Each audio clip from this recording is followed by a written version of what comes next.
Right then, pull up a chair, grab a pint or a cup of tea if you're feeling proper. This episode, we're heading down the fossil-ridden cliffs of Lyme Regis to meet the woman who practically invented paleontology before it even had a proper name. No university, no formal training, just a hammer, a sharp eye, and enough tenacity to make Darwin blush. It's time for the tale of Mary Bloody Anning, the working-class fossil hunter who should have been a household name, but got buried deeper than the bones she dug up. Now imagine it's the early 1800s. England's full of powdered wigs, whalebone corsets, and clueless men writing papers about sea dragons they've never actually seen. Based on fossils, some woman sold them for a few shillings. That woman, Mary Anning. Picture this. She's trudging the windswept beaches of Dorset, skirts soaked, dog at her heels, eyes scanning the limestone like a hawk on espresso. And what does she do? Oh, just casually discovers the first complete ichthyosaur skeleton when she's bloody 12. 12. Meanwhile, the Royal Society's over there going, "Splendid specimen, old chap," while ignoring the very woman who handed them the specimen in the first place. Mary Anning was born in 1799 in Lyme Regis, England. And get this, she survived being struck by lightning as a baby. Locals claimed it made her smarter. Frankly, it made her unstoppable. Her dad was a cabinet maker who moonlighted as a fossil collector, because why not? And little Mary tagged along, learning the fossil hustle before she could spell plesiosaurus. Tragedy struck when her dad died in debt, leaving the family skint. But Mary, she didn't fold.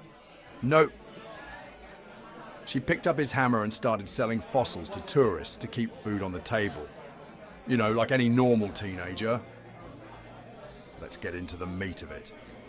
In 1811, Mary's brother spots a skull sticking out of a cliff. Mary goes full Indiana Jones, digs up the entire ichthyosaur. Scholars wet themselves. Newspapers print headlines about curious creatures. Scientists debate whether it's a fish, a crocodile, or some divine prank. And Mary, she's just down at the beach, ready for round two. Then in 1823, she finds a plesiosaur. You know, the one that looks like the Loch Ness monster on a yoga cleanse. Some bigwig paleontologists initially call it a fake. Why? Because it was too perfect. Like, there's no way a woman found this levels of perfect. The audacity. By the way, get this. Mary Anning was the first person in Britain to identify fossilised poop, or coprolites. That's right. She turned ancient turds into scientific gold.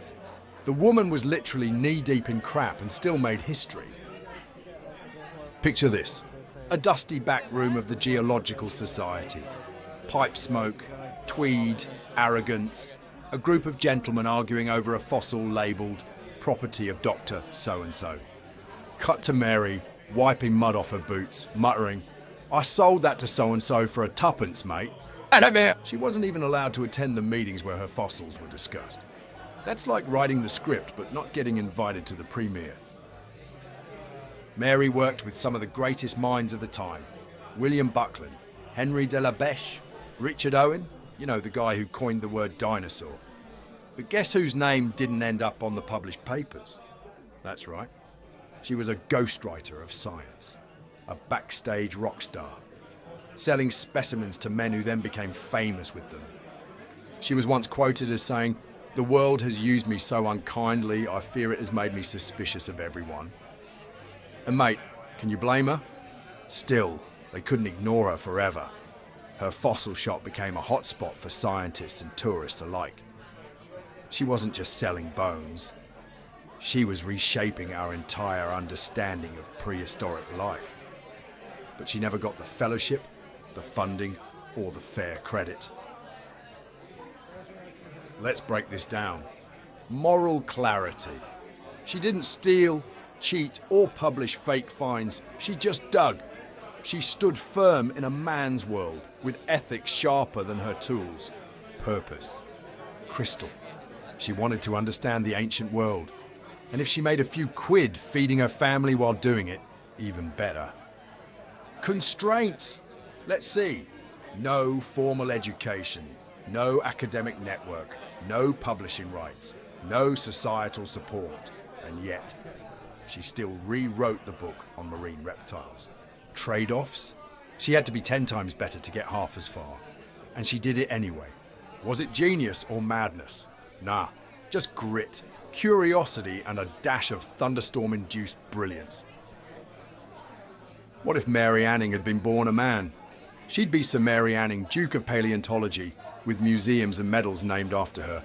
What if the Geological Society had accepted women? Imagine how many more Marys we'd know about. What if she had TikTok? Watch me unearth a 200 million year old sea monster using nothing but a chisel, sarcasm, and spite.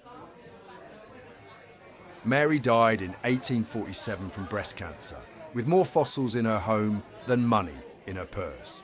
But the world finally caught up. The Royal Society named her one of the top 10 British women who have most influenced the history of science. A blue plaque marks her house. She's even got a statue now in Lyme Regis. Oh, and that tongue twister, she sells seashells by the seashore. Allegedly inspired by her. Yeah, she was that iconic. Mary Anning didn't just chip away at stone. She chipped away at the walls, keeping women out of science. She left behind more than fossils. She left a challenge. Dig deeper, look harder, and question everything. So next time you're wandering a beach or flipping through a natural history book, raise a glass to the girl from Lyme Regis who rewrote the prehistoric script, one fossil at a time. Stay curious, stay sharp, and stay just sober enough to remember it all. This was just a swig of history, and if it wasn't in your textbook, it bloody well should have been. And before you go, do a brother fav, like, share, and subscribe.